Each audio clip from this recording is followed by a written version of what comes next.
Saudiya Arabistoniga eng ko'p qaysi davlatdan sayyoh tashrif buyurishini bilasizmi? Keling birgalikda ko'rib chiqamiz.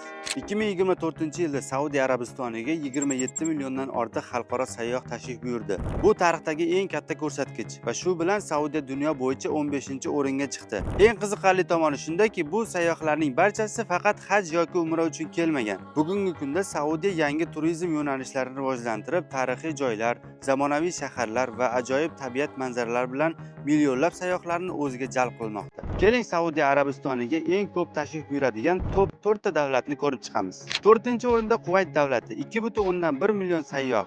3-o'rinda esa Bahrayn 2,6 million sayyoh va 2-o'rinda Pokiston davlati 2,8 million sayyoh va 1-o'rinda esa Misr davlati 3,2 million sayyoh tashrif buyurgan. Bugungi kunda Saudiya Arabistoni dunyoning eng ko'p sayyoh jalb qiluvchi top 10 ta mamlakatlari qatoriga kirdi. Bu shuni ko'rsatadiki, Saudiya endi faqat haj va umra maskani emas, balki tarixiy, madaniy va tabiatni o'zida mujassam etgan ajoyib turizm markaziga aylanmoqda. Sizningcha 2024-yilda O'zbekistondan qancha inson Saudiyaga tashrif buyurgan deb o'ylaysiz? Javobingizni izohlarda yozib qoldiring.